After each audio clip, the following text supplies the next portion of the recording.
online na hong pangho hen lang chile amuna hong ho mi pi ho zo se bon chaven nikhupai mu sau hat chung nung pathen thangwa nei pi ve pakaya phai pha zo sen hallelujah amen amen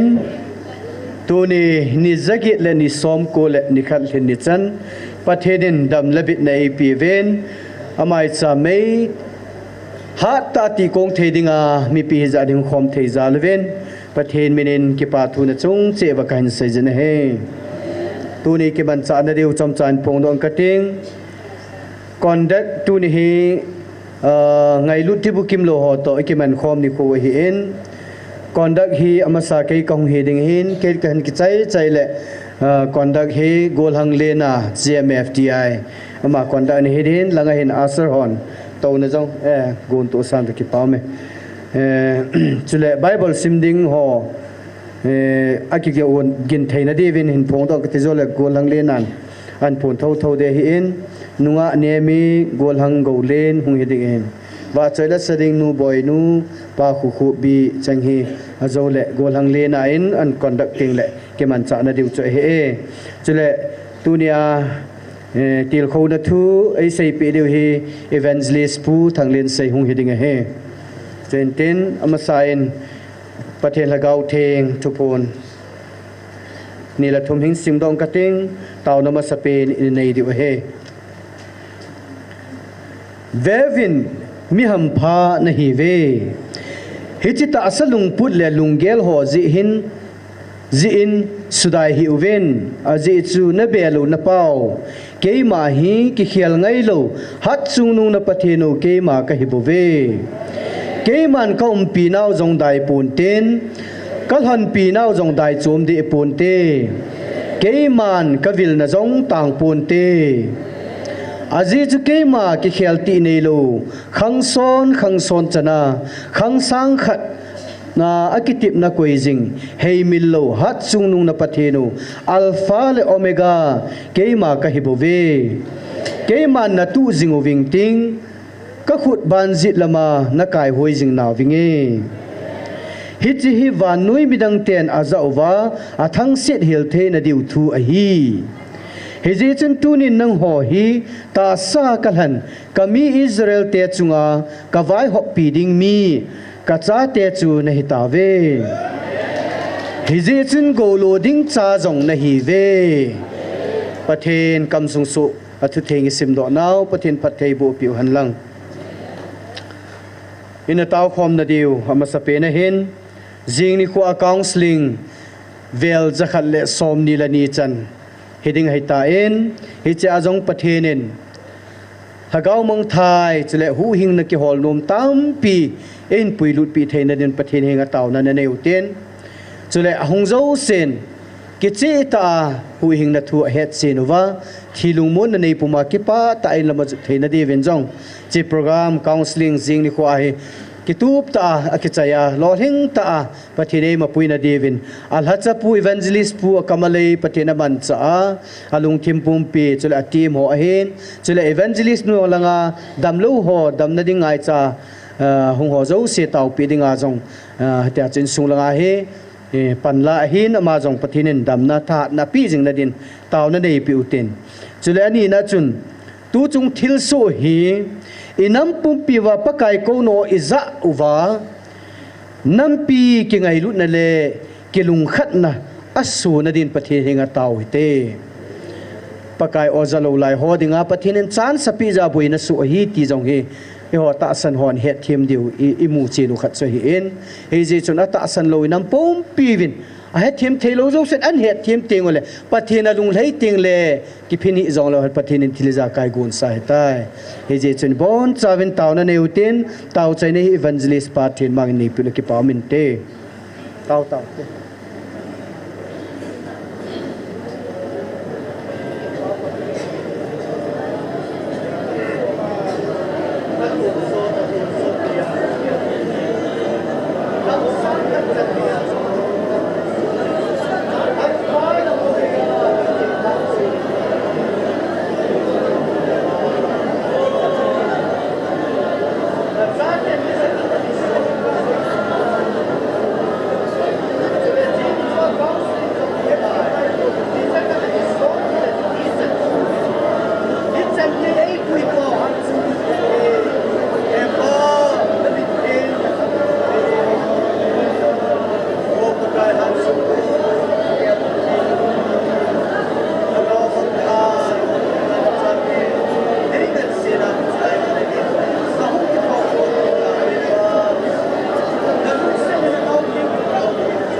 ai luna din pakai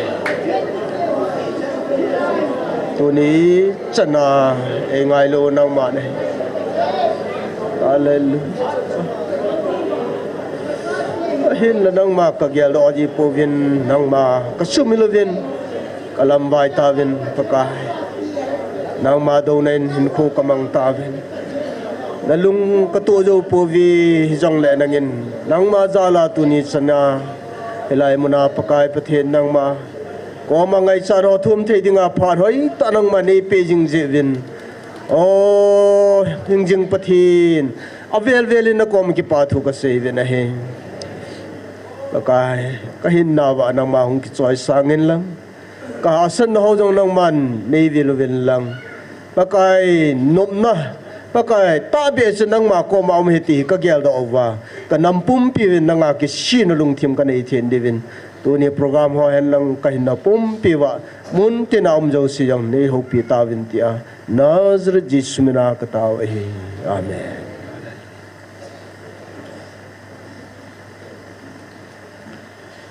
ki paumen tauna masa chai tavin katip nanom khatsu azo teng le evangelist pun pha da la teng le pha hoi tu ni he kin dang dang nei pu vin na cha te school kai ma nei lo du hi je chunom ta ni ke man cha deu evangelist pu yong lung na chim ta in tel kho na tu na ipi hi jong la sei nom chan sein tin e ho jong lung na chim ta in ngai devin pha hi ani ki no po hi te ti ta chen kan sei do no men tun ke bana kondak mohin poding gol hangli na khuna program kan pido ta ne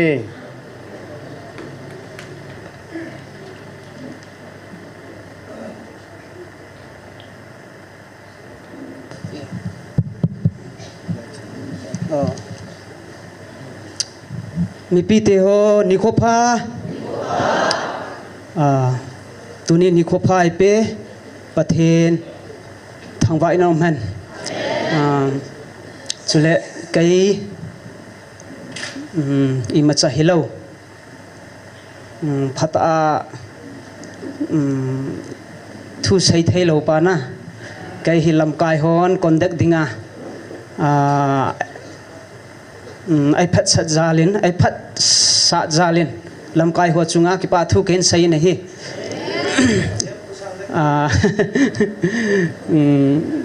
kabol thei thei ka sei thei thei na khin saya kain lam kai di tai te tuni program chu le masa chu thang sani le kana bol ji hin ai wanga evangelist pujon amahi thang sani le counseling a bol ji hi ji in amahi tuni thupi kai ho lam kai hon hin lan a hi ji in thang sani le hi thailo pa in tuni Friday ni hina kai ho ngai lut tibukim lo ho tauna ni kho hi imang hi tai ti chu khen sai hin program chu tunia in sai la in ketin conduct chu kai tai kai kamin het lo jong anom mai thai conduct pa kai min hi chu hi le na hi chu le first pena la sading hi chu le boinu hi kanau nu hi ama hin first pena line sading hin chule second bible simdi chu hi le neupi na man second hin simdi tan chule athumna la sadi chu hi le wasi to nengpi ama tenin athum anila la an sadi hin chule alina bible simdi chu hile golhang gogo aman alina hin simdi hin chule thupi chu hile evangelist pu john aman thupi chu hin saidi hin tun ama sapenin boinu apat wa chaina la chu ngayute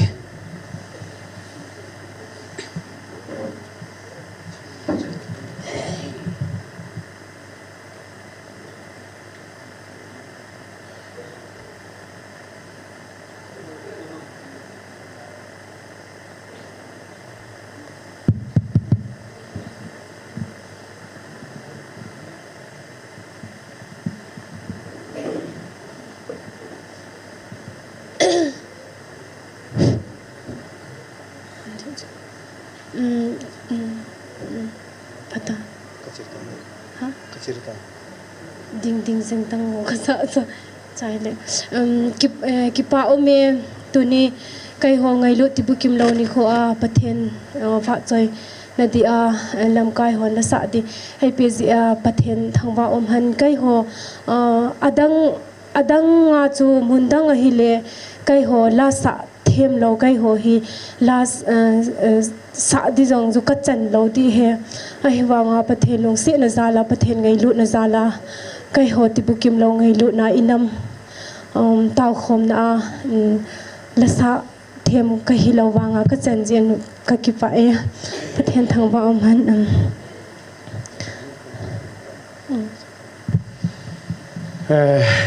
nào te hon pathin wa chei la an sa sung wa hin ama hoding ma in collection in a kham mi pi hon ngai lu na nei tai ne tu khom divin collection dong ding in lunga a hol nu te ho pang thei thei pang ding kan ke mu ve henge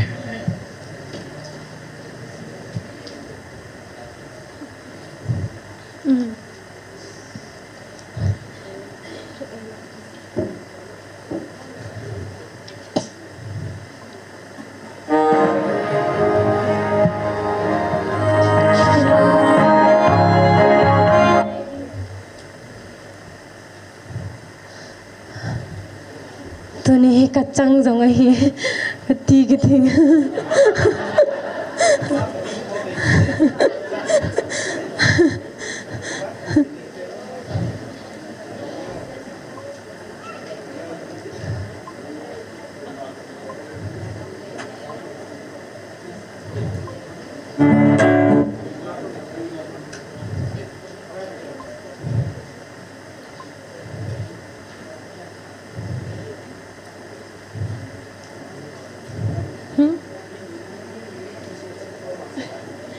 nghe quá Hãy subscribe cho kênh Ghiền Mì Gõ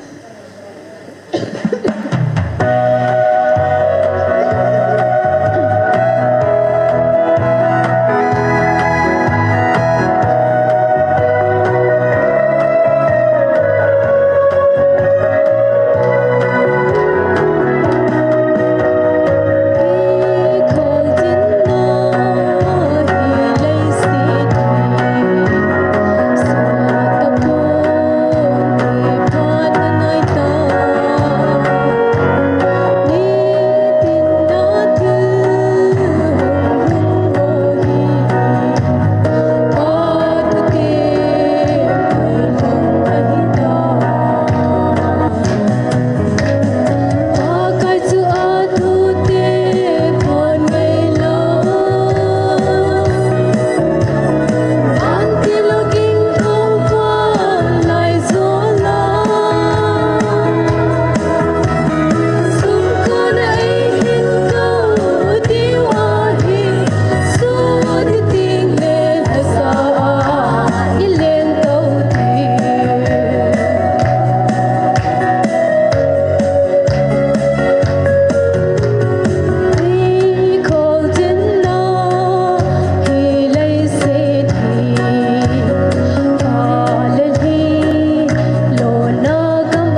me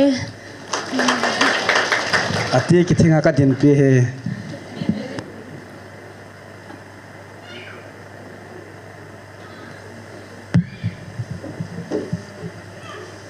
va choina la ngai tain sa pe boinu chunga pathenin phatheina bo hen tun aban a neupin bible hin simdi hin ama ki chai chai ting le la sading nunga hon hin jompai peiding in kin sai he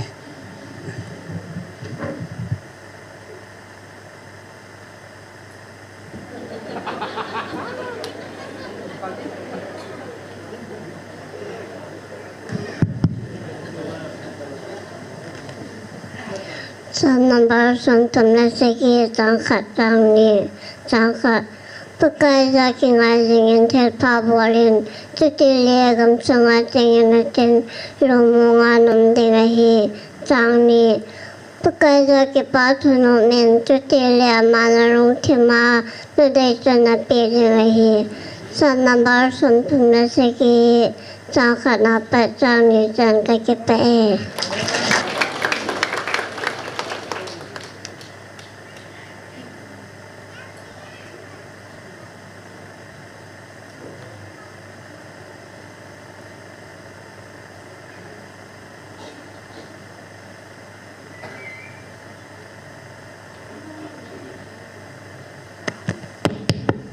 Hello.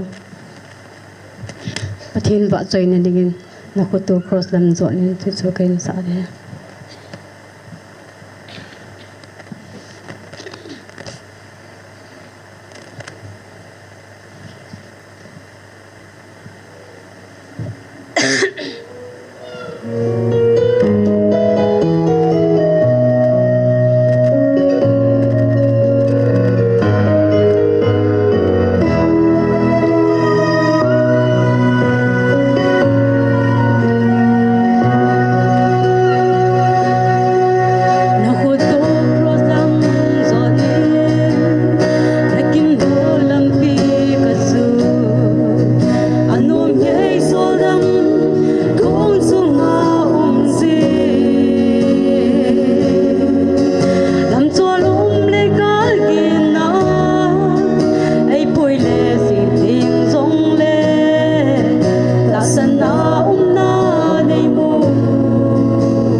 tua la sanu chu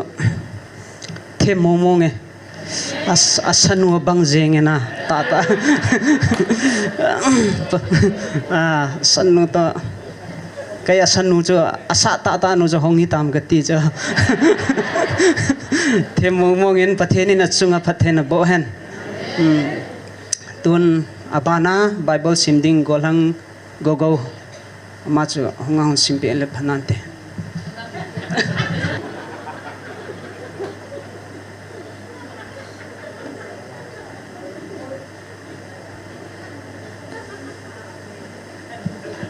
Hello.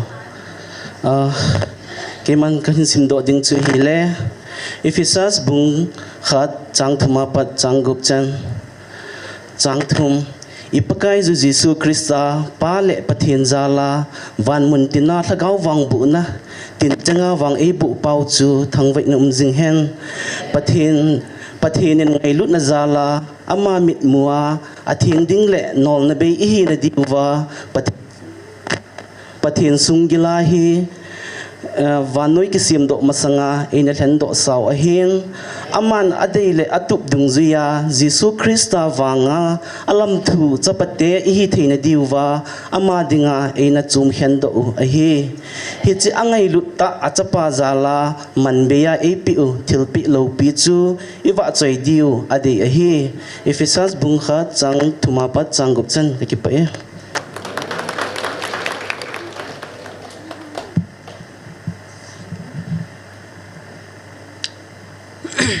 tua Bible ahin sim pepa golang gogo chu kai hot tibukim lo la hat pin katia kalhan do ana ama hi modikai tima kai hon kalhan do ai hamai modikai la kayau sahin Bible ngai ta jang hin sim pe jalin pathini na chunga phathena bo hen tun aban hi hile thupi chu hungdi hitan kai hi ai pau hi phata ka tho thei lo je in tua ka phat sunga chen ka sei khel ka sei wal omjong le nai ngai dam dingin amasan khin sei hen abana ka hung hi kid ai le chi sanga nal zo ana kahin chỉ sang ăn là cho cái hình thổ đi tại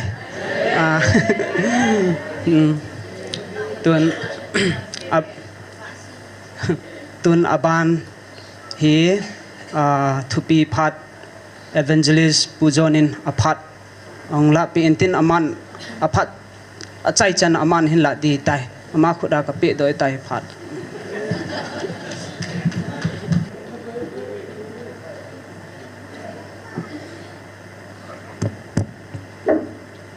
kipa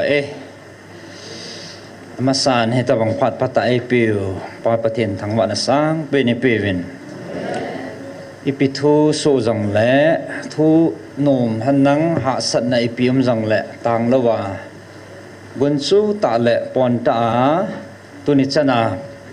pathin ang sung bela tauna pan lajing ho na bon chawin Jesu Krista min ka ngai lut naw la ka za naw che be kan peve tao jing thea ji vin hat sunung pathini thangwa ven tunini ko ho igela le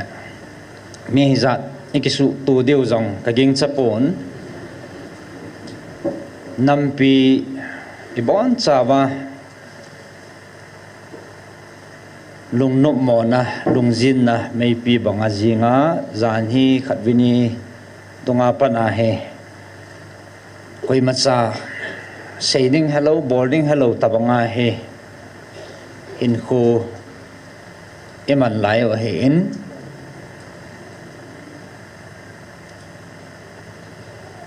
athasi alungdong akipin namsunga adedin nunaw chapang tampi in koi vatna le pu na namen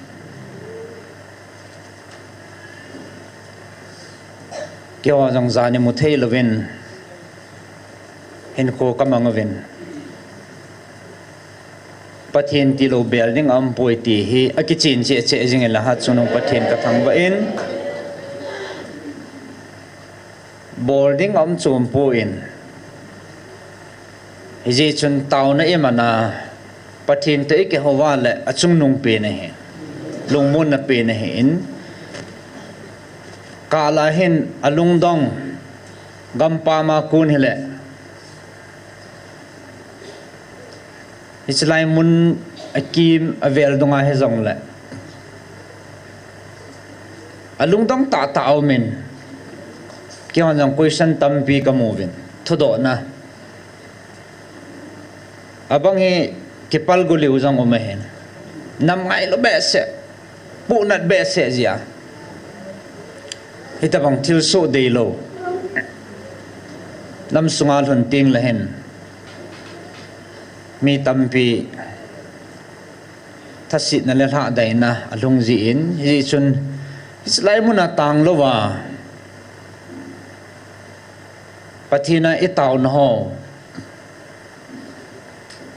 ata san ho la ji nga zong hethim lawan hadai gu za nam phat aumen ti hi thudo akunin kamu dol khane in ya chu tampi message sang ki don but siang pu in a chom lampina ka sei chu e ho pathin vil na hechin le ta san ho ding en boina ding am poi ka ti he hallelujah a hethim lo ho boi ding a he a hethim ho ding a boina ding um lo he masangin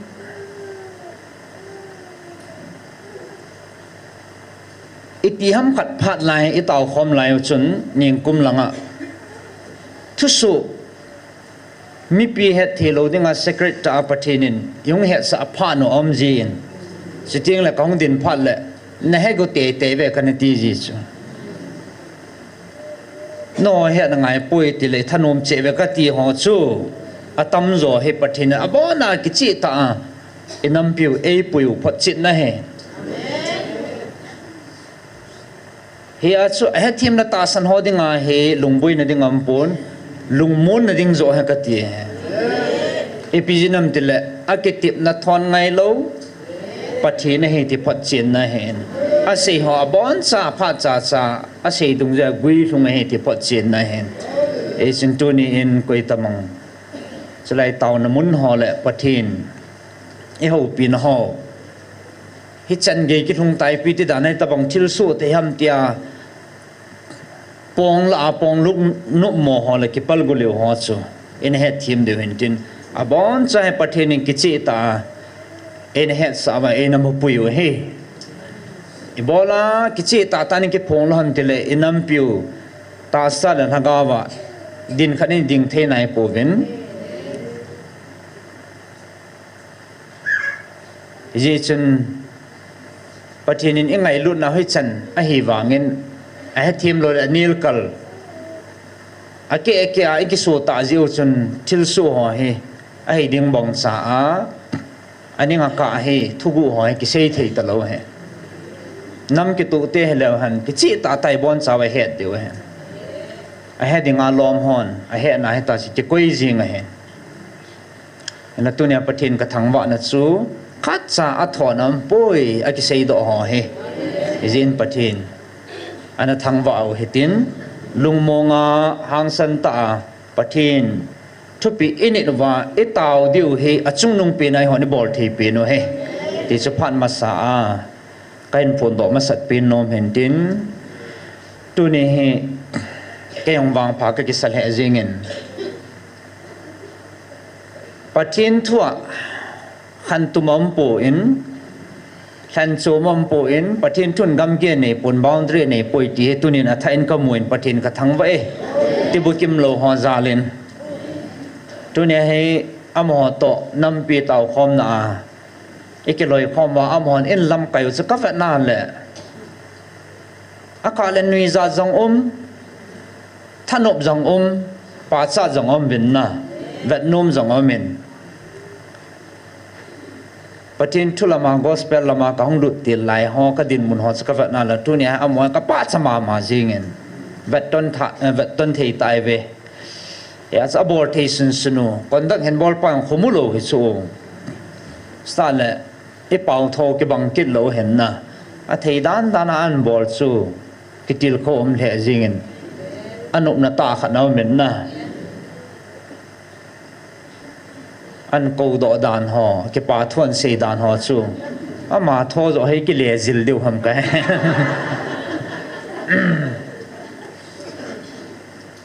Asian patinin tibukim lo ho zong amang cha the amang cha no me ti imu ven amo zalen patini thangwa ven tu ni hin dei bangena mo zong hung kim talo heaven ban ima ki phin noi mam ji chun ahung kham ho chun in lam kai o hin ahung lo ho zong online ana pang ding hen tunin amo chungai ki pa nau va sa nan khat ve khon ana beng le han pa min tin henge tuni hin baro hong pel tain e chan ge phat kan lo de ham ke jong ka ha se thei po in chom cha mang dinga chung ki gong ka hen he jong le tunia he pathin thua chule pathinin anam mi te e vil now ho he velvet na vetsil na thupon ho ko na ini diu he ka dein ai chu kichi mo mong he hi chan ge nunga he I boi na diu lo he ka tinomen he chin tunin ta san ki su dan na ding lai boi lo na devin pathin thua konin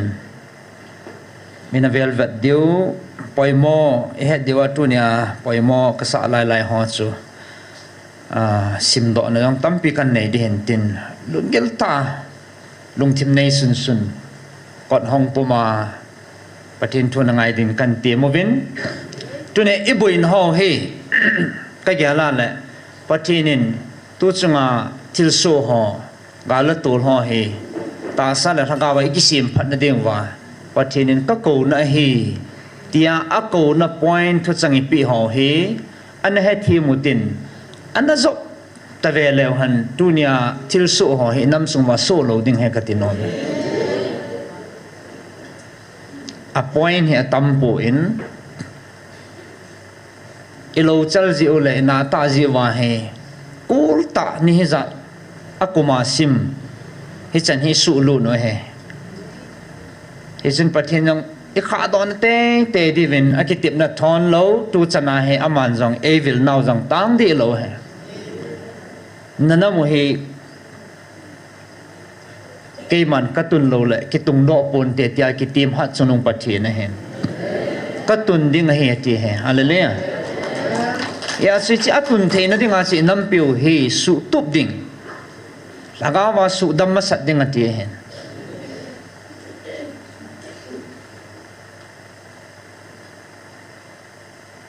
e thagawu adam ma sat lawa le ta sa phat thein ho he I zat nei jong lo han I ho dinga man tha na he de bo ve I chi pathi ni na mu hen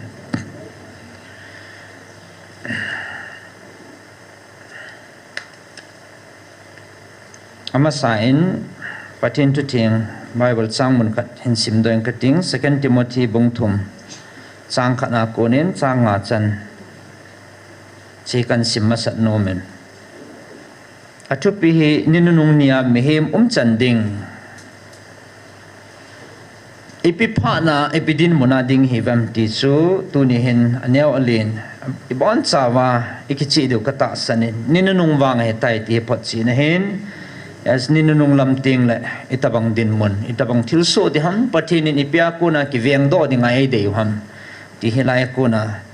amasan hin siming kating ama wang hi chi heaven ninunung lam le phat ha sa ko ta hong thong ding hi visiting chule mi ama changmei ki ngai lua sumngai lut num ham husit le hoi tho tai tom ha nu thu pa thu ngai lo phat na ngai sa lo lung sit na nei lo ki ho champi mo hil he sit ha tikitim lo ki chat phat na ho a ta san pai ha ki cham sa kilit sa chule pathin ngai lut sa nga nop sa ngai lut zo na pathin ngai sa them athat athil bol thei zanom lo he chang chu hum dinga hi he changa kun jong chun ke hei mangen chama sapina tu nei sim do nom hen tin ki chi ta che hil chet na achumin ke bol hi jang le a ki chi sanen pathin thua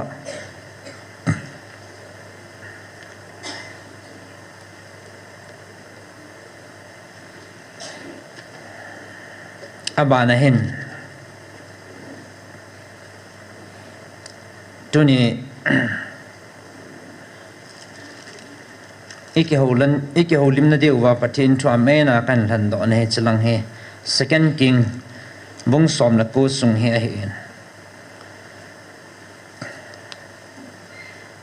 abon in simlo han hung sau be se ding he ji chun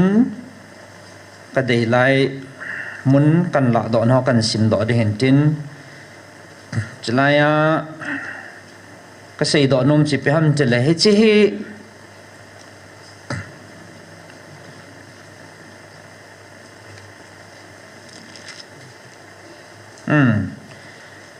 Hichlai sung he 2023 lang pia su pathin lagao vilna oma pathin lagao thupu na chun ena sim do saw he tain ani khola phan ho he koi a he yum deu ham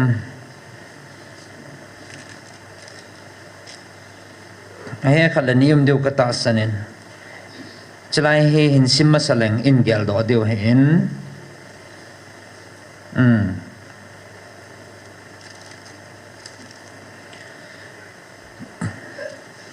chang som ni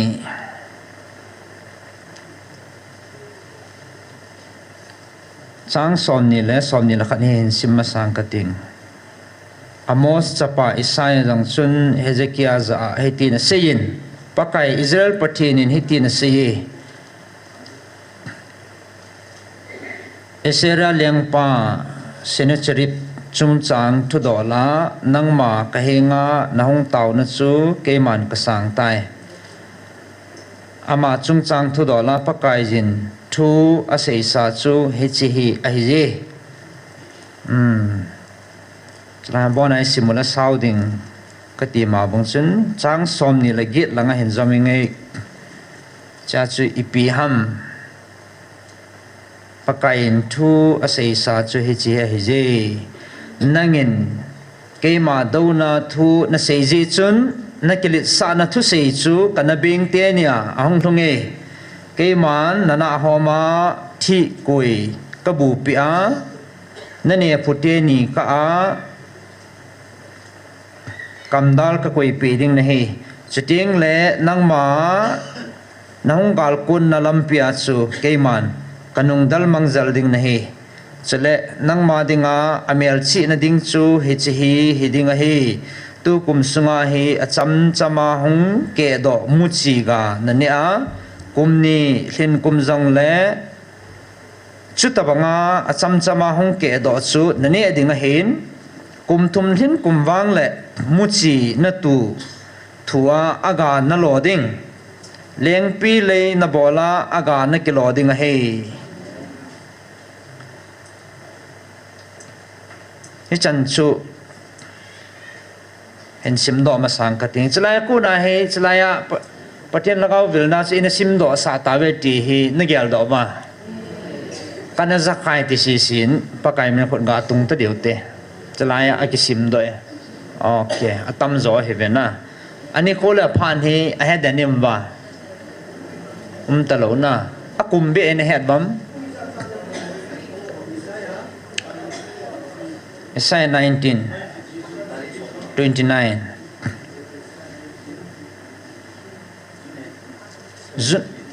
Zunitin di na sana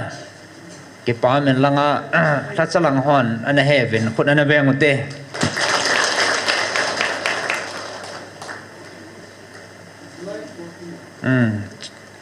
kum thum wang thing jap nai lo pina to he thalivat neo chakhat na wa ne chỉ hi ipi ti lam dola ila di ham ka he point mi tampi kinap naw le ngau cha hen na pathin ma akitip na thon ngai lo gui thung jing he ti hi tu nian thani pong do vin chale echlai sunga hen thilke dang tampi pathin aman chai ho na ma dinga thilke dang pathin na man cha ta sunga he ti hi atha ben tunin ka phun do nom khala ka mu dol khat che hen episnam tele chlai mun hen khat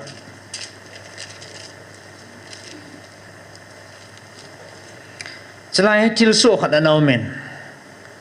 pastor lam cha honga hong lo na ama ko na thulut ikipat tilai peo chai ta en patinin kam chang tai hung velo e boi la la lai tau ikipat tilai wa chani pitu so tam that cha ho ko na ngom ta na hele ahong tam piamin ahong lo tam piamin ti chun kinil bo tam na hong pan ta na hele e chalai thil su khat tu nia vela kan ta lang nom chu pakai that cha pastor ni hi khat atasan lo ani nya pathin that cha pastor chi che hivin khat pan patikai cha ka ho pila khat pa he nom lo hen ta sang thei lo hei sun ke ho tha thei lo nong ke khan hon tai ti so ong ke khan hon nen ke tip na khat na nei hon dan so he cha aloi pa hen pi siam hong tau win ka ting pathin hin dong nge atia ke khan hon hen a za na hen khat pa he pathin na bo ne tau tai ti so a do a hen le ama ki tit na si pi ham tele pathin ka boi ta en kin ka hetim te ta poni chi nanga kun mo mong ha mi lom ti hi nangin ki chi ta nei he sa ding he tia tauna mana bible he ka pho ding a pho do na a chang a sagi lai chat he kala ding he ti so ma hen akitip na he cha a pho la hin ama sa he chlai a pho do he som la ko chang sagi bung som la ko sung chang sagi so hin sim ya chang sagi a chi pi ham tele vetan keiman ama lungsunga ko agau khat ka khum pi ding chuting le aman thu ki thang khat za ama gam sung lam akizut kit ding a hetai zoting le keiman ama ko ama gam sunga chu chamzam hema kalo sa te te ding a hi tin ase tivin ase pi tavin ati chi hi chang sagi nai so a pho do bung chang sagi sung he kala ding he ti a cha cha lung dong in pi ki sai nam lung dong ai le pi ha cha mu che vetan ke man ama lung sunga ko thagau khat ka khum pi ding he ti ki sim do cho hallelujah a ba na he a pho ke na hen sa a pho ke na le hoi lai pho dom Isaiah bung som thum la sagi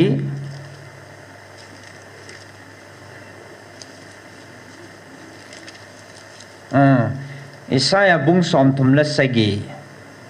a chang su iza ni tiuta chang sagi ti so na hin sim ke ninge chang sagi hi ala ke ta che chai an sim ke na le vetan ke man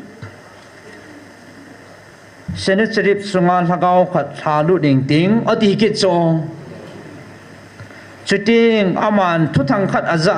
agam sunglama kile ki dinga hi keiman agam sunglam agei ting le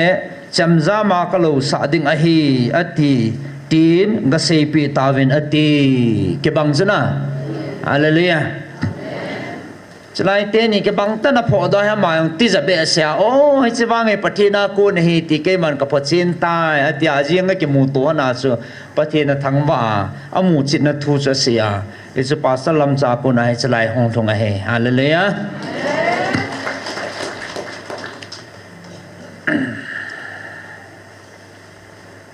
chile tu chen pathini in puyo tu chen ilhun nau din mun anaveo heten na ngai to heten he chlai sungma ma konen sang za nam phat kan sim ging no men he chi chu chang som thum le nia ko na kan sim de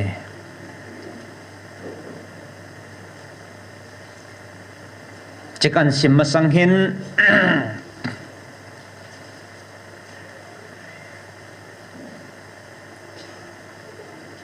study in nei divin kadein tui din munuta to a pathinin e ho pina wa sele chi thua e ho pinau ta to a he evna le chlai hen mu do thei tampi aumen aseria lengpa ati he koi din mun ham tui din munin e ma chen ane gelo tin khupi jong amin phain hi chi hi hoi lai mun khupi ho chi de ham ti jong hi ilung chimin ana ko yo hitin khupi na dinga palsang tiang akibin phain palsang hi ipi hi de ham ti chu atam zon he deu kata sanin ahongal ko na kile kit di ti thu jong ke muin koi chu hoya ko na hong kun da hoya kinung le kit di ham sele enegel diwa point kan pi he ipisia hi choi pathina thun sa ham ipisia gui lung ding ham ti hi a point hi chlai bible changa ko na he va na le ke la ke ka chi kho sa ji hatin ke la ke ati hi koi ham pathina ma ki se na hin sele david ati chlai ha zo ting le thu puna ko na vet dio he in siming ka te hi chun aseria lengpa chung chang thu dola pakai jin hitin se ye ama chu hi chi khupia honglut lo helding thal chang kha jing cha jong a hin kap lut lo ding om pho ki chaya khupi maya jong hong ding lo ding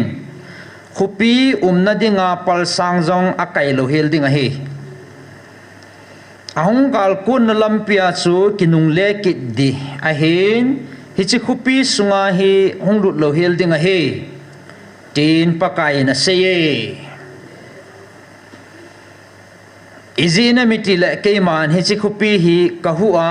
kahu hing te ding a hi keila ke ka ki kho sa ji le kana chapa david kho sa ji a hetia he ka bol ding a hi ati he thei deu ba he thei chom lo na thầy lo van ti chun koi tàu te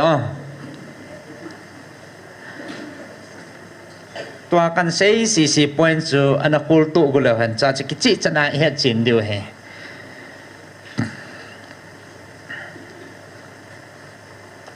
ni chi to han chun ipisia pathinin tu chunga he chan ge lom loma aso khalo I ho nampi hi e biloham ti hi ama kam changa ko na ana velvet no hitin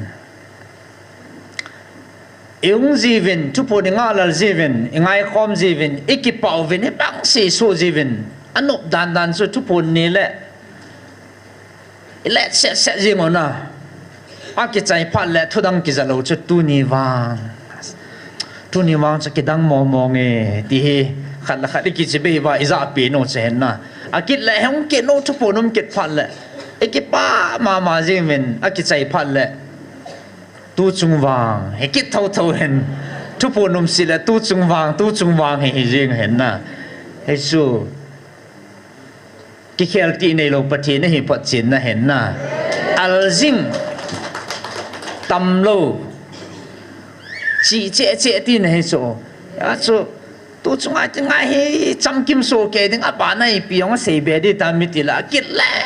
atam che sei pi kin la as tu chung wang ti kin no na ti lo ha atam zo he ni cha chi ki chai sau chong e ki chai sa lo de he so pi ti ho pathinin la cha ho amang chain adin ki chai le kino ta upa mang neu hen an type do zia isim thei di wa hong chat nei tai na sta le a video jong hai ta chi ka do hen giờ sim thế lo này ngay thế yo ai lo là về là chi sim thế hiện à tha hỏi tai về sim là cái chị he anh ốp đàn chôm bẹ kinh hết chú à ball lâu hơn hết lâu đi ha ball hơn hết điều hết anh bắt tiếp mò về hỏi ta nó sim mình tu chung latest à ai hậu pin nào mấy hi chiong hình cái tay xí mà lệ bồi nó điểm lo hết lệ tu chân thiếu số chung trang ai hết bọn trang cái chi bồi nó điểm lo hết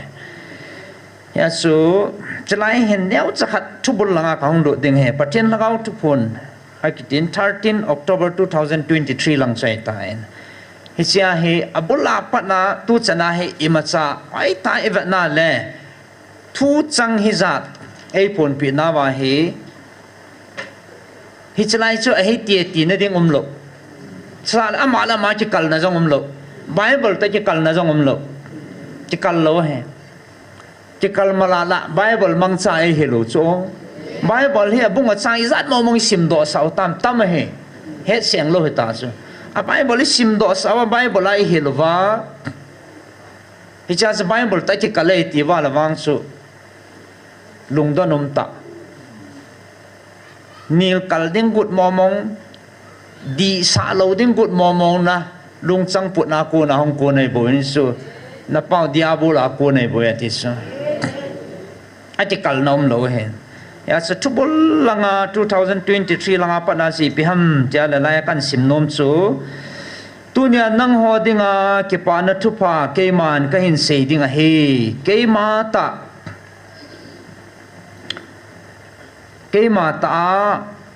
cái mà ta hung cái hiệp na tí số à ta mèo mua theo hung cái hiệp na cả ô na ra thì na đi vào cả thằng vào năng họ là hay chỉ ta sa mang cha năng họ là à ta thêm à ta san họ cái thằng đó thì na đi ngà cả ô à cả thằng vào cả hung vil này về cái gì rồi na cả ô na ra thì đi vào à gì số cái mà cả hung kít ni tiếng lệ cái mà ta kalim le mela nei mu diwa kahong dinga hi bove tunia kahong vil naw le o a kahong vil naw hi naza the na diwa nang ho nam mi te kahong vil naw hi ti so iza the na diwa o a he chi ki pa na thu pa chu sei pi dinga hong ka hi bove aji chu le sit mi kawan mun lo ding mi atame chon sit na thanga o mi atam wal tai lakaw ngai lut na ji he bo he tuni ka hong hi nang ho ki boi sa ding le nang ho ka boi na si ma hong ka he poi chon sit na thina na ha lo na dewa ka kom na hun the na dewa hu do a na the na dewa tunia atha ka o a ka hong vil ne he ve ki chi sala na hi chi ki pa na thu pa chu nang ho ata san te dinga bo ki pa na thu pa hi tunia ata san ni ho ding in ki pa na ta thu pa asu tan pa pathi ni thang ba ve hi chi chu thu bul langa in ho pi now tunia e boi na lo de wa hi chlai be ka chu kan sim ging hin tin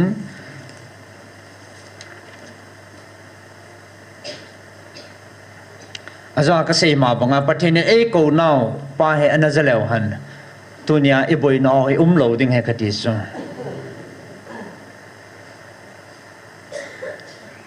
ipp na sei pi wa ipp na ko vam tia le akhat na chu nam na tong ho a ho pi hen na ko hele nam na tonga ki gel ta phat chun ipi te to de ham ngai lut na thu ta ki ta na nei ding ata ta kita na puma pathin ging puma nam na to ding ati chu agom so a se ta ne hi si nam sungwai chi pi wa le tu ne thil so ho so lo ding he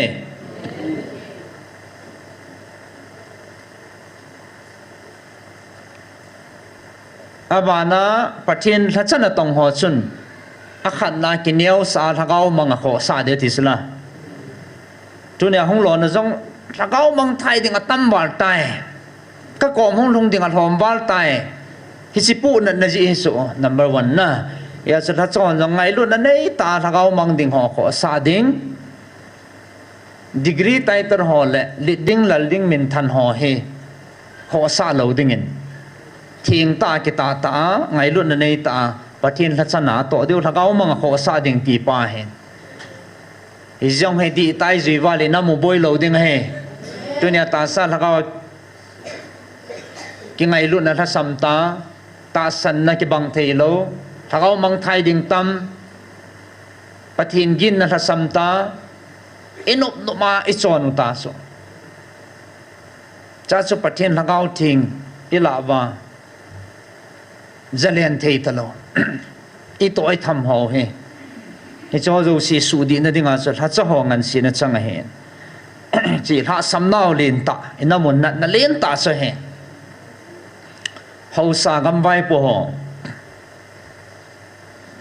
khu sunga mo po nào lệ gam sunga, bắt thiên nó ngăn xí nào gam sunga su thiên đinh, bắt thiên đấy lâu họ bỏ lâu đinh, tu lâu đinh, khu cha cái họ ngày lụt đinh ta sẽ kêu hi lo, thằng cao dòng ngày lụt cho giàu gì hết chỗ, hết chỉ họ là hết ắt sam pina pang he cho zo si izau wa ikisim phat ni niu le ina mo dam ding he tu ne idei lo ho thil so ho zo si su lo ding he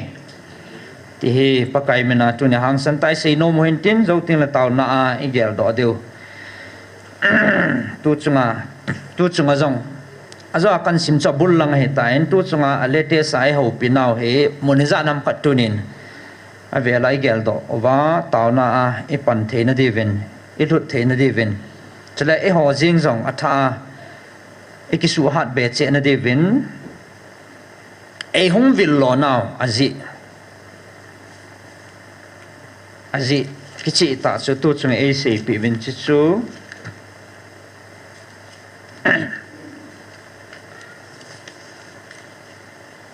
epizia e hung vil lo now azi pi pin chu tu jong chun kan sim ta en tu chunga latest a he hitien pathin e ho pi kit avin abo nai sim wala sau ding a hen hichi dan thu na pi wa chu hichi hagau bo chu he bo ve hichi hagau chun hichi dan thu chu na pi o he bo ve tunin nang hon hagau thu sangin dan thu zo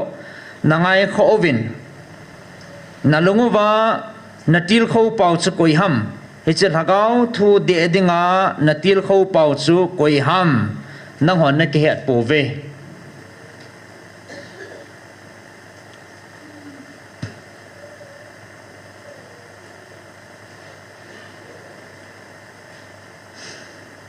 pathin lagau na to ne het them lo jiwa he pathin lunghan na tampi nam sungwa kamsu osu tampi gi ngai tan iki sei do gam mai tan ya cha abul langa zo bible chang kan sim hot chen ana compare hitin ana veleu han ki tu cha ne he bible te kal lo he hi chin na chi naw le na jil thu ho bawa chu keima ang sungin keima sangin lagau thu sangin lin zole dat zole thu zo in tung do dingin nagut ta ziuvin tuni ni khwa hi keima na hil chin diule na lam vai ta ziuvin hin na lam pia lagau le thu ta chon dinga keiman na sujang diwa keiman ka hungvil na hi bo ve atitas pathin lagau zalen na ding mun pathin lagau a hi na bang alit na ding mun le atu na ding muna su i ho chi na i ho zil na i ho tip no le dan thu i hen ho zo chu i choi sangowa ama to na ding muna su i to sau i si pha na chu pathin ni cho zo si sujang dinga ke ma hong ka yatis na lam vai naw le he chi ta san dan thu a na ne zo wa nang hwa melma pa mun na pi u le na su lit deu chu ke man ka mu le hichi chu ka phal ta lo ji in o Israel ka ti bangen o ka han chom ka dei ta ka cha te ho hichi dan thu chun nani azo lo na devin keiman lagau le thu ta ka ho pia ka hin pui do a ka hin vil na hi ve hichi chun dan thu chu keima na pawin ka pi he bovin ahin eche dan ta kithan ho anangai phawin dan thu chu mi khana dingin thingpon tin thingjong thing thei lo him a hi ji chun laga wa bo thu ta bo keima a chu ka chen keima ama a chu ka chen ting la bo hi cha chu ngai lut na le izakaya bulhin na chu thingzo he bove dan thua bulhin na ampun keiman ka umpi tingule ngai lut na suna ho thingding na he bove ati hen dan thu chun na thim chan sa pon tin dan thu chun na bulhin sa pon te keima ka chen na mi le ngai lut na kaum na mi a bo chu bulhing ji he bove tunin dan thuni na hi chi hu hing na le keima cha hi na le keima lung na su bu the na diu a hi le keima ebola mi he ma ka hunga cross a nang ho ka hung that do ding ham ke chi chana chi dan thua chu cham kim na nei thei diu le ebola ke ka hung kho khwa cross a ka hung that do khal khal ngai de ham dan thu chu a cham kim ta lo ja keima ta hung ka he ti ta so keima chu koi ka tiam atia da thagao thing pathin ka ti chu tuna ihong vilwa ihong ho piu koi ham chele thagao wa o a ko na za thena de wa nang ho piu thagao thing pathin ka he ti sila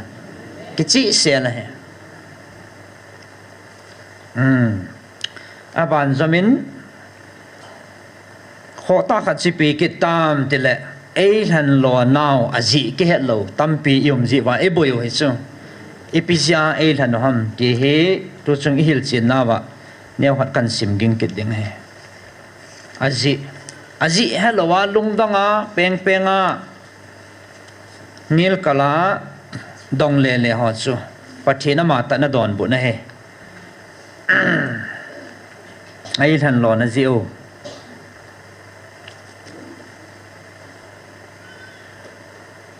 akichi sial na dingin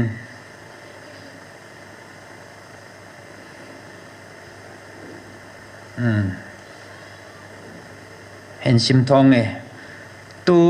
nang hon anangai phawen van noi dia keman kapi le ka ho pina thua hi chi keman van noi ka tha do nunga kema hi o a villowa oginga nang ho mihim ta sa za theidinga phung do lo dinga nei gelo ham keman tuni nang ho hi solin ka o aza tabanga za acha te na hitawe aji chu solin hi chi chu akizain ama dingin hin na le keima lunghlaina achan lo tai ahin akoma mi honjong aza lo diwa na gelo ham ama bo na za he lo ti na he na azana ve ahi wangin lungil ta in wang agisan lo jivin aza wang ven hi o chu athai mang ta ve asumang ta ve ahin hi chi azapa nakula hi chi oging pa chun tu ni hin ke ma lung hlei na le van go achan tabanga na ho jong mi nam hi za la na ho nam sung la a jong hi chi ke ma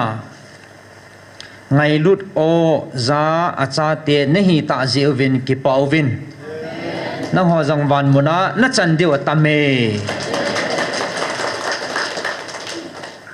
aji kichi tai se piu he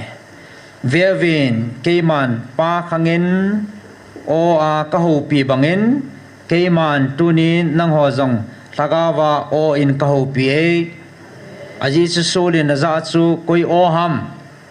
tunin o in ho pi lo hilang solin jong keima o chu anazapun te tunin solin aza o chu nang ho tunya na ho pi hi che o ma cha he hallelujah tunin nang ho atasan lo hon ogingin ha chunung pathinin tu thagau kangin koima ho pi pon za thei dingin koima ho pi poina tv sol chu kuin ho pi ham sol chun hi che o chu aza hello ham tunin hi che sol chu achi he pon ata sa hengin athagau jong hengin ata sa hinnunga jong ke ma o ata sa ta en jong aza theile tunin nang hon jong hi chi ta sa ke ma o na zau hi ke ma lung lam he bove solin pathin o aza chu ama jong ta sa hing na lai hing puma ka o aza he ti so ahotia le nang hon tunia na hin lai wa ke ma o ipira na za mo de wa ma ti he hallelujah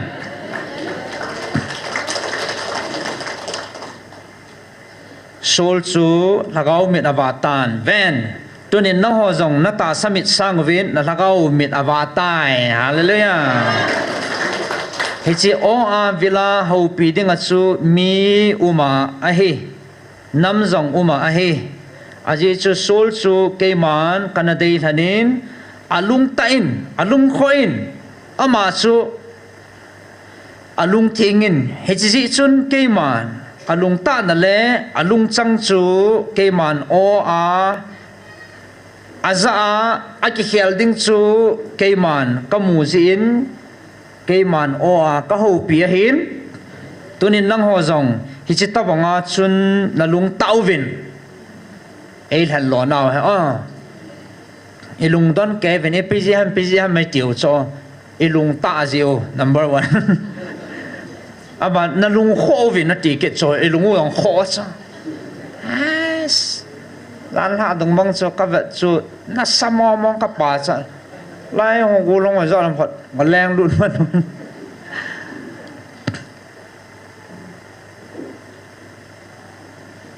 nalung kho vin hiji chun sol ka ho pi le sol tabanga nang ho ke ma dinga thingama na pandiu ke man ka mu ji in sol tabanga o a ka ho pi na hi ve hallelujah kichi lo i phat ji wai ki thang oi be sen ho i kho ji o i lung chang ho pathinin i lung kho la na i lo chalo he an va na le lung chang he mu so pathinin e chi te wang he a ki than do chana le ka dinga thingam deu he sol banga chu tunin sol jong ko za in another wa pang pa chu tunia he pathin la cha sei zui la a pathinin akitip na banga alo pi phonga pang he ta sala hallelujah sabanga chi thingama no na mi te na pan thei deu hin na lung chang ka mu ja ka than ne bo ve ti sa hallelujah hejin jong tunin hichi pathin lagau thing a o a evil now le e ho pi now o za a ta sana he thima thingama pang thingama panga tuni chana tang lawa tauna manga hizat kisukom thea ta jivin ha chunung pathin thangwa ve hallelujah chichu kamu ji he ti chu tunia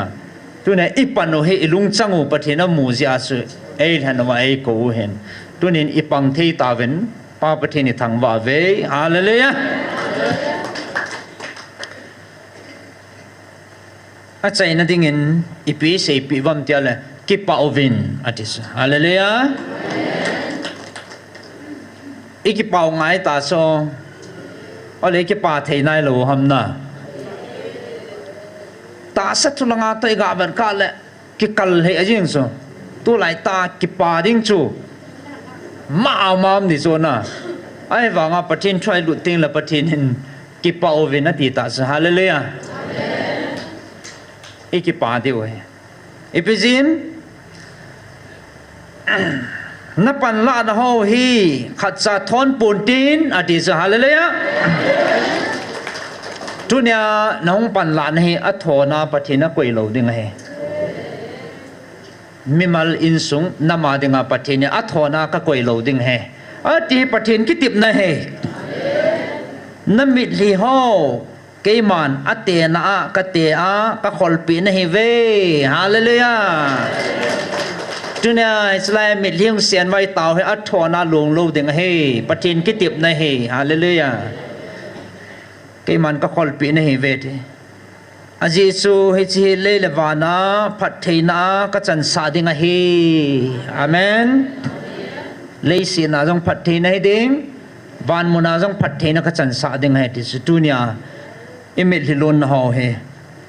yes tun nang ho galmi cái này cái divem tin lung kham hiểu vin, aji chi cái man cái mai tu pi đi nga cái man van til thiêng Michael cái coi pi này ta về hallelujah veleo han a sei bang a hei cha lo cha cái mai tu pi ding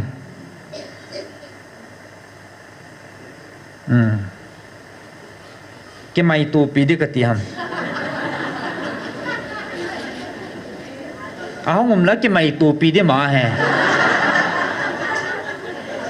hello ha cái mày tu hơn để tài à cho phát lệ cái mày tu pi đi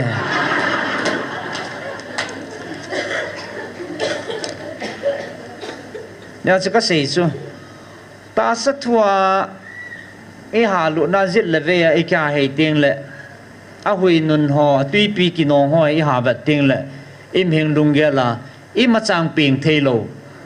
là áo din mun lấy cái bàn nó su mol bẹ cái bol đó thấy đang chôm lâu tu chana à bol đó thấy chôm lâu bắt tin thoại lụt tiếng là vang chỉ đều al đều nom đều riêng lung môn nom che riêng ya su cái man na pina vinge tipa he cái man na tung na vinge tipa he ai na bang tan bel lo han bel ta pin ai tung ding pau he ra cái man he tu pi deu he ya chi ki pau vin ai tiu he tuan ve vin nang ho na phat the na deu ni kho hong nai tan ati kit chu lung jing ta lung dim ta em lai vai na ke pa na deu nai tai ti o ki zakit cho pathina ku na he na ta san the na wa ama ho te ngam am te tan bang lai tai nan gap na seo ham ti ni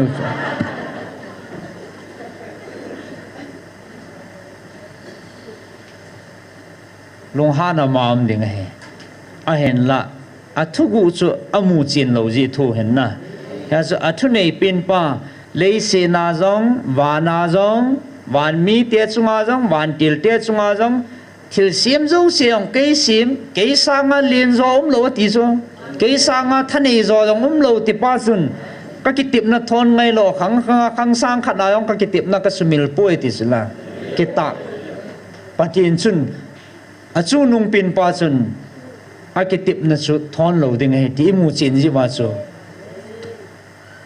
ông một chuyện họ chú cái ba thế đinh ông một thế lo họ thì họ chú lùng han ông hết chú rong sân cái ba piu hầm tôi bằng lùng kim ông lại ta thì lại đi ăn đi cho cái họ rong cái lùng kim đà lâu piu chú cái lùng han đà lâu piu chú hiện lại cho dâu xì hi bắt thì nên abon cha cái chị chả mà ai na xây piu và ai bùi đúng rồi và không tàu bẹ à sẽ cái tiệm nó thon lâu đến ngày thì mu chín gì vậy tu này cái bà thui sẽ theo số à đang ngang cái bà này mu lâu tiêu hè coi con cái bè rằng là chân cái bà nó không lâu đấy lùng han là cái bè đấy lùng khăm là cái bè đấy bắt hiện có mấy bè là được cái bà này mu tiêu hè nắp hạt thì chân nó tiêu nước khô không nai tán nắp bát chân nó điều cái à cô na thằng con vào lò thì nó lo viên ta sa lò thì nó chỉ kỳ đau ta hay bảo vệ tại cái là hệ số bị tiêu tu nha à thà bé cái điều hệ lấy xin nắp bát thì nó tâm biểu mê bát thì nó sang dòng tâm biểu mê tu dình rằng ý gì để về cái có mấy bạn nào lẽ mu thấy tâm biểu sẽ thấy tâm biểu đừng ngay hệ hiện lại chỉ là bát thì try mu chỉ bị ham thì là bát thì nó sẽ biểu số cái à cô na thằng con vào lò thì nó lo vin ta sa phát thì nó chú kỳ đạo ta hay bảo vệ thì chú kỳ đạo ta phát thì nó giống ít chân thì chú chỉ kỳ chân ta hay hiện là phát thì nó hi kỳ đạo lo thiền khát tiền hay số bác cái à cô na na hi chú ipiham thì hi chú trăng đi ngang số phát thì năm mi theo ấy câu hi số isi pihan tele eragau pa he di po han eragau lampi zot pa he patin tu te kito po han patin lung lai na he po han chuting la ama ko na phat thei na hung pa chu i chan deu pa chu patinin got sai koi pe cho ichi ki su to deu he patinin ei ko mo jingo ei ko jingo chi nga ei jil til jingo abang kana sei sa sei eti ai hole ki khel chom lo ama chumi akitip na adin mun khel lo patinin tin eho ike khel eho hen ei ko na bangom la patin de bangai ike khel thei lo ji wa he avel lai ho piu chla ike khel na te deu wa asei sa asei lo le asei khel le de ham ke khel lo he ai ho zo hi iki khel wa pathin lung lama pathin dei bangai chuan te ngula inamo damentin pathin hi gamu hin tungin tin tunia idu chat masat ila masat gun ho ko inung wa indal de hung hlei de so tua he i ho zon idalo lagam la che che he so ikidal mang di ziuna pathin go sai koi piu he hi centunin nang ho he nang ho nammi te chunga lol hin na dinga cha kasim chune he ve hallelujah ya centunia ai ho he lung thadai the aboi the he po ve chitalo na centunia zong ipithuam wanga kita ta gun chu ta yong kalsun khom wa mi zat inama dinga panihung la pau he thupi ka sama ma jingin so pite ho avel velin na chumwa pakai min ke pa thu kan sein hichi pathi na thona koi lo ding he ti gyal jing hoitin mabana zong thalom ta he anai tai ti gyal puma he panila jing deu he isi ilor hin deu he ichan vo deu he melma pa eng sima ma hen ya chi gui lun sa lo te ding he lam chum chuma man thilagun jinga hen hi chita chon kidin te hi veti igar san hi hei mel lo deu hen tonin inam sungwa til su ho he su kevin hi cho jo si adam na ding in tunin than taw hete inamu dam na ding pathine abon chani sei pi ta ve ipiti dam diu hom bon chana vel in sei pi ta ve i hon ki khel nei nei lo je bai namu dam lo he inam sungwa tingai lut na kala khat ngai lut na thagau mang kho sa na pathin athin banga a hi na banga in ho thei te ngole a cham lo wai na mudam ding he tunia he azawa isim masano second timothy langa kichang ngai lut na sum ngai lut na ho ninung lama thil su ding ho inam sungwa pathin de lo ho tampi ilawam na lai ja chu nam nat na om he I choi su jing a hen ichen thagau gal san hon tunia pathin hinga min hipuma tao nei nei ba panila jing deu he ikitip naw le tao na deu wa kan se hen tin ka ki pal he jingen Saturday ni ko he counseling om ji asu azoin pandak panan se ta en kum tha he talhonin ministry a tibukim lo honong Hijigal sangen zong ministry ki pudo apanin mai cham tauna bor theipin su tibukim lohon adang hepoin pathin na to pathin wa choi pathin henga tauna ti kalwal hi bor thei khane povin hi chun adang helovin hi chu ahong ki chi pi in ministry in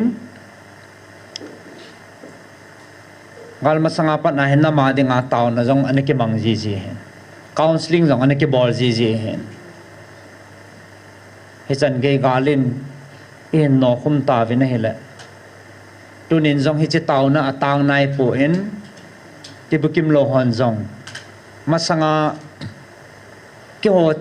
kiu kana taw chu tunin pathin phat sa en mi hizat pin na ma ding a taw khom ho to ike mang khom thei vin hele chang hi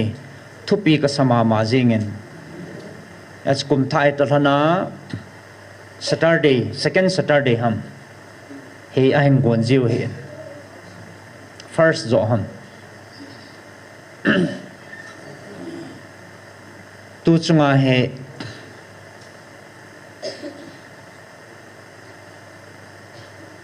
ke jong amola ki mang le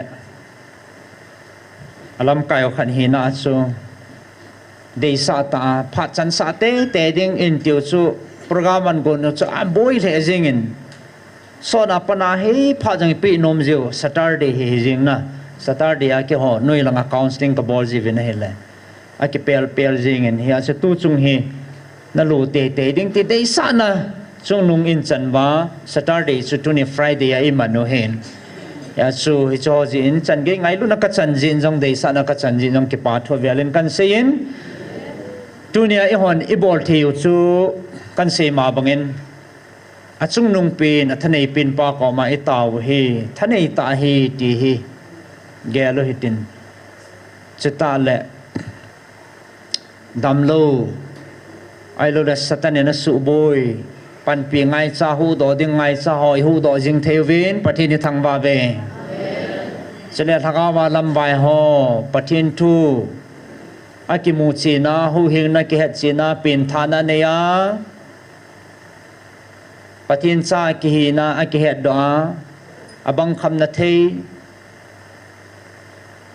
abang zalei ho abang azu apang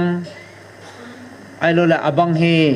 thakau lampia lam chum choma lam vai nu pati ka han in sung family broken tam pi hi bui pi siang lo pathin in sol singin hi ti ho zo si i bui pi thiu jong hi man tam ta hen pathin za la hen ya se tau na pang ho jong na sata ke wa ding au nin tau pi jing deu hi tu nya ka nge thu pi pe na he chi bol ho hi pathin ki pa na jong hen aleng gam ma chal na ding jong hen inamu dam na ding jong he ion hoi lai muna su pathin nai to wa hoi lai be khana chu nampi dinga panila theom ti chu mun ong len ta khanai ho jong pang hi ve ti tu nya ka se do nom he counseling hi gal sung mai men vel zawala ki bol ta na zale somni vel zale somni ong ke bol do tan pathin hat na zalen pa pathin ni thang ba ve masangin ako ko hobung level ai lo le nu te pa te cha te hobung kem ki te han kana kal song ji hanen egam sung mun chum kem bolin na ki chi in ichen da no ko zon hoi va na le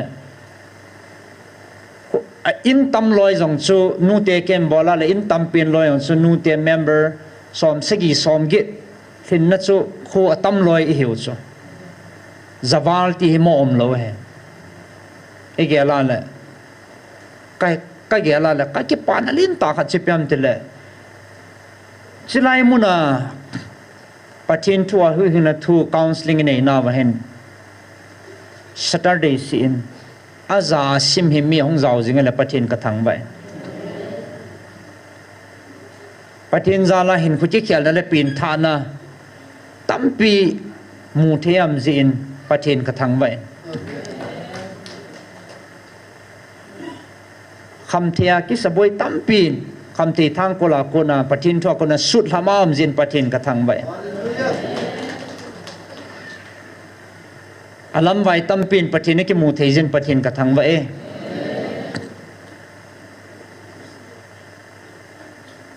hichia aphalama pathin tu ong ki siap di ho le hung ping tha ho za la chu ichan ge nam hung dam de ham ti ka ge la lak pathin ka thang ba aman tamen hichi ho ya hong kun ham tia le adi atunia hislai muna tau khom na ho za la he hallelujah pathin na bon cha na mang cha henang na ho jong pathin na bo jing han lang pathin nai to khom naw he ha panai panwa hicha ko na na satai na mo hung dam ding he chapang kang tha ho jong i boi pe vin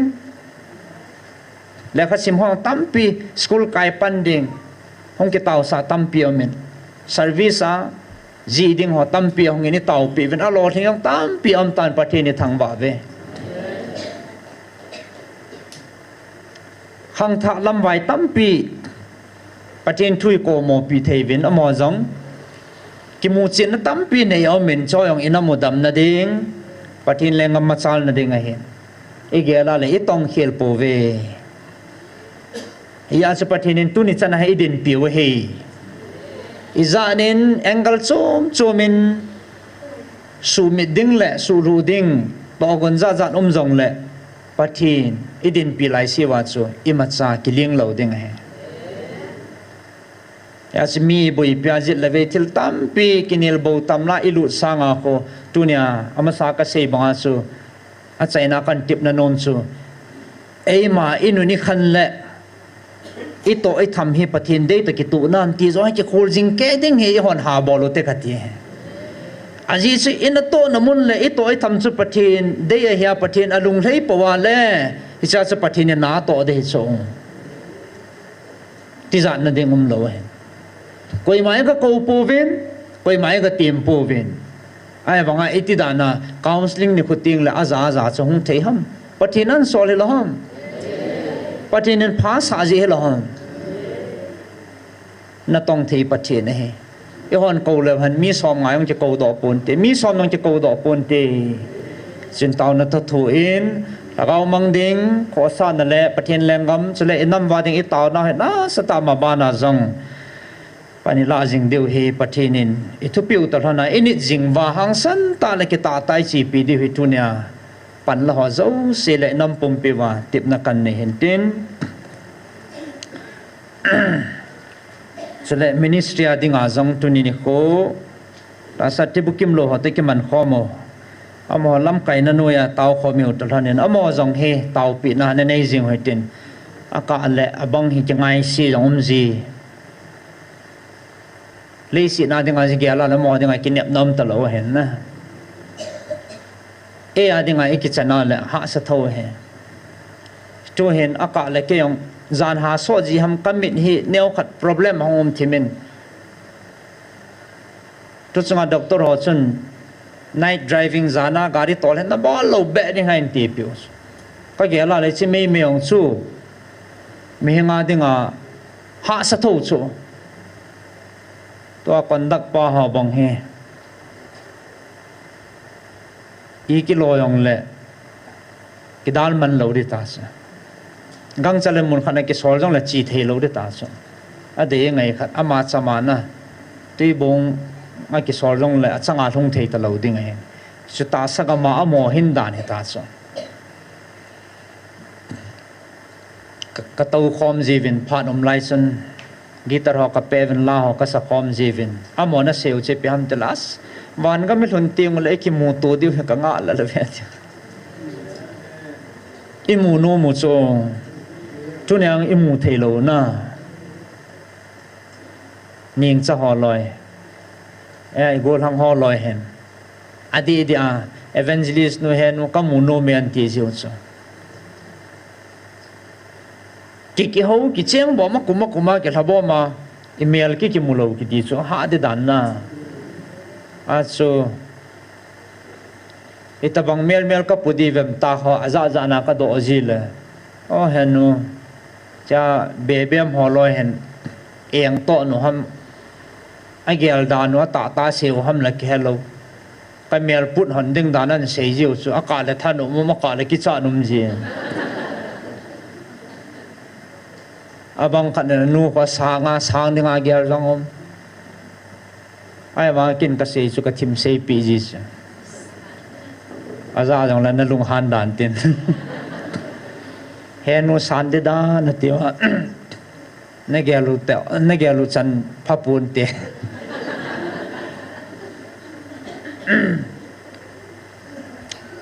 ai wanga so gel thi kop sian hen na sang hen saga wang din mun sang ta pathina ko ye a so sang ta mu hen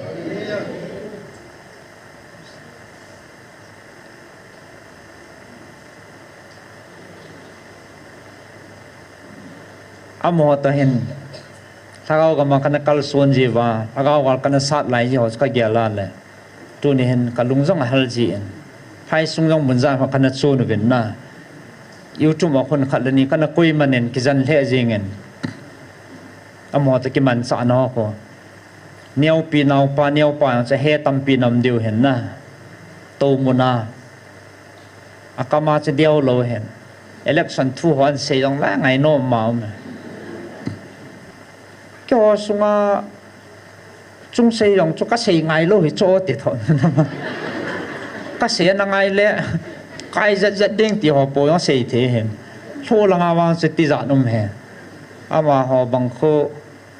ki puwa ki dom le ai wang sa de ki sei ki anoma no ma ha hen ba noi le si na ka mu nom pin la ka pha na mun nom pin chu kak ching garden he tin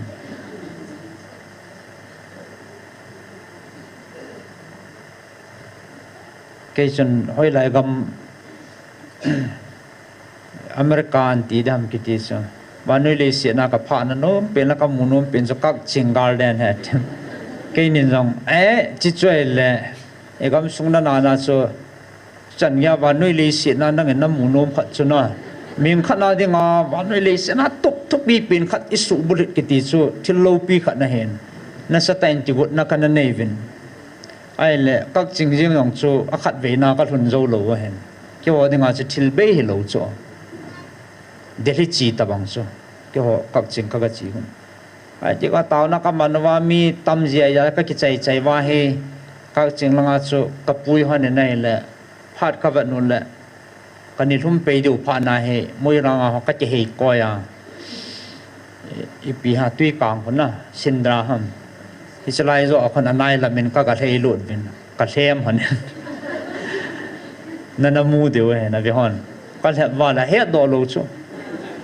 ai cái dân cái sản này các chính người lên cái gì sẽ lại hết ta một trong các căn tỏ lộ nó sao ô các bút lẻ cùng uy sĩ thà về vô riêng ai chả muốn đi luôn rồi luôn cái đằng thầu hiện na chỉ khá lâu đi ngã sao nó mà xã đàn na sao na luôn thấy nam bắt để làm mà chỉ chun thấy mà gì nghe các chính cái muốn nôm cái các khu gò long hồ gò long để ra cái bút xã gì cái bút xã những cái tiền là ai cắt này cái số gì là vô sẽ bây họ có món đồ là chạy dư là ấy cái bôi bẹp tết thằng mà sao nó mà sao liền bôi bị kết đàn à khát về ít tiền hay hiểu ham sai hắn rằng trăng lì na anh nuôi anh cái xiêm lai trăng lì à chú khát về accident ở đây mà kẻ thâu đàn hay gô nó lại phụ tan liang thâu đàn này ngã đến nẻo accident và lấy la liang thà loi bằng xì số tháng đô la anh nẻo pa lấy cho chỉ khai đan khai hụt tha họ trả cái lần chặt thì lo hụt họ trả tiền hết rồi mình nói chỉ khai cho sọt đàn nó tiêu chứ là khi là lấy chi đi cho chỉ khai gal cài anh là đồ đi ngõ thùng mình nè sọt bị chỉ khai liang đàn hè rồi mà lùm là đeo lỗ hèn ai ta bằng chân phải sung nung họ anh ấy kích chuột nên carnival lại họ cho cái ghé là lẽ inung ghé là vang chân phát tắm gió mong hi bắc cái đi ngà hát lâu thiêu chu mà hiền bắt thi na đi ngà chỉ ministry anh ấy kích mình là lẽ anh ấy kích cả xuân là bắt cho tu nhà bắt thi na thua na quay lâu he cái tì nôm he bắt thi nên ít chỉ na ít thiệp na ít hỏi na ít phát na wedding hi lẽ hỏi lại cho lại anh thành đam hỏi lại tu niang ke yong ipiti na masangwa kaung din thei ding ham acham kim pathin ama zala bo chu cham kim na le ama pin ai chan jiwa chu hi chan ge hi thong hi vin as lungdon na ding am pon chi na thip na helovin pathinin amol pin ho jong amang cha thei ima hello ho jong amang cha thei minui nung pin ho jong adom sang thei patinin anup nup amang cha thei patina dingin hlantum ailo le thiet chum am pui ti hi atha tunia ka phun do nom la ka mu chin kha ne hi jin pathin ka thang wa in henge tau khom na ananeu hitin tunia mita san ho tu lai ta hui nun inam sungo nat na le lungjin na alhun talhona ilung ling law lo deu ina bui lo deu dei sa na zala pathenin I ho pin ho le athu thianga ko na til kho na kai ne hin tin aja kan sim do bible chang ka sei bang chen in la ngayong study an nei le han ki tu lai ta thil lung he ki tu cha ne abana hong thung ding jong puma he hi chen lung neo po hitin ke pa la thanomen pan lao te ti chi sei no mo hen tin achai na in pathin wa chai las khat ana sa kho moi tin ke phat man nai chan chu hin tin me mi na de sa lut ja se khil si walom kha le pathin minin ke ngai dam hoi tin pathin in ei ngai dam vin tin inamu dam na dinga kho san lai sei do pathin in athu bon chawa din le nam piwa ne phat thei bu pi taw han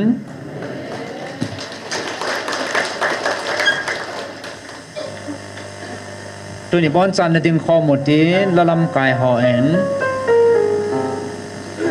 pilan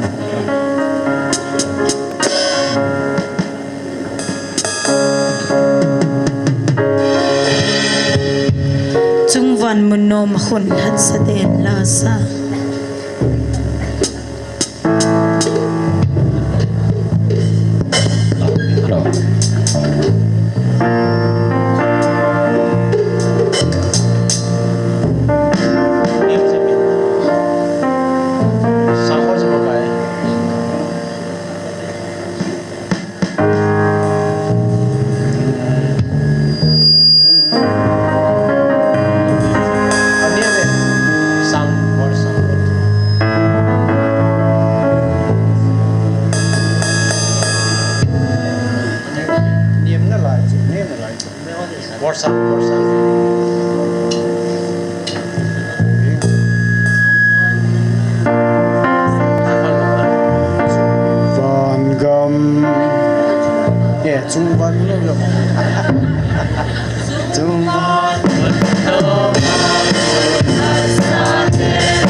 Min heng hat sa den ki pala sa pe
hi theina chin pathin henga inam wading tauna ne hitin pathin anako hitin pakai panamuwa achung nung pina nang mahong pangjing nang mahong kichoi sangina nang mahong lam kai jingin tin tunin athain pathin enga tau tin pathin anako kino hitin tonin namod nannate ho pathin in isu dam pina devin pathin henga tauna analo no tin o longgil tale melilong poma na tauna tunin patinin atonin kakoi puyatin patin henga enampiu nat na hole kitu mo na hole kilung khatlo na ho satan thane na ho tunin jisu mina enam sumwa satan til borte na ho jisu minin anano mango patin til borte na patina mingai lunna ingai lunna khala khat ingai lunna puna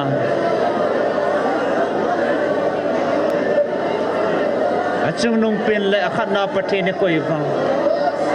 patini ilam kai ba patin that na inam piu anavak so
Hallelujah. Lopi pen kapatino e ngai lupeno hingzing hat sung no hepa.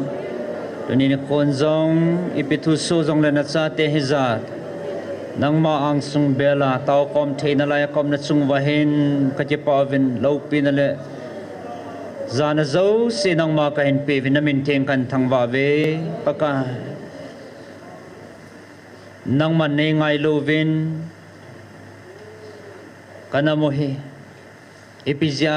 nang main nei ho piwa ipizya nei hanu ham ti tunin athain kazatheyuvin kachipa vinamin theng kan thangwa vinahi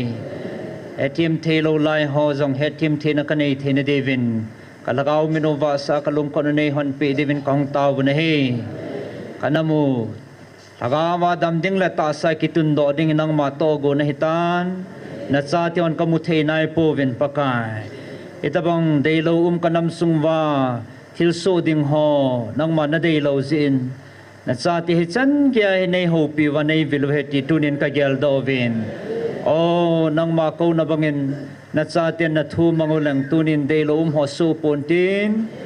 ezong le ipi so jong la pakai nang ma nei da la poveti kamu vin nang ma pinakachang vin lungmon na nangako na tanti nei lo tun so na nang ma lungmon na kachan zivin namin thing kan thangwa vin he tunin kanam sungwa tha be nang ma hong ki choi sangin lungmon na tha hin lon lut sa kinin lang kilung khan na le kilung to na tha nei pikin lang kanamu na le damlo na te ho nangako na hilo le dam na dang mundang ka muzo po ve he pa nangin nei sudam devin na ko ma kong taw vin he boy na thuno bo tam ho nang man nei ho pi vin meheng lung chim jong nang man na khel the ti ka he ve nang man nei khel pi vin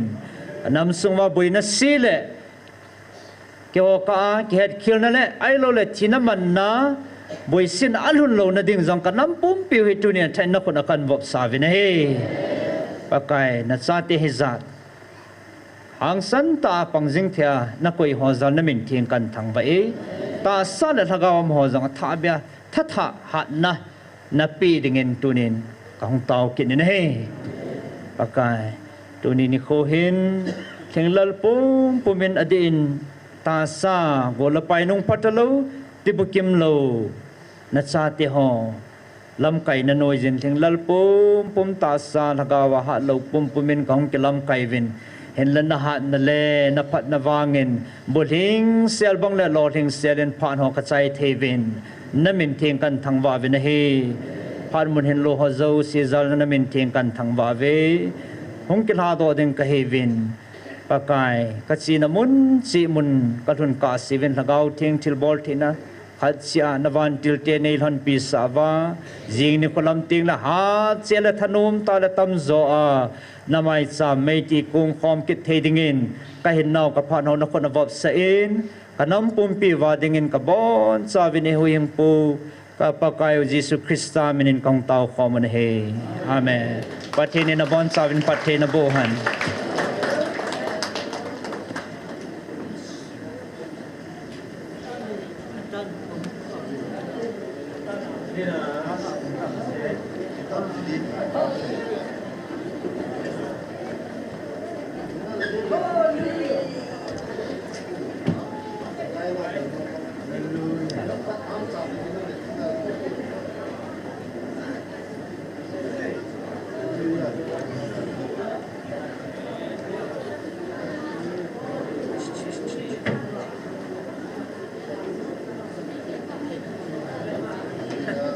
piano na oh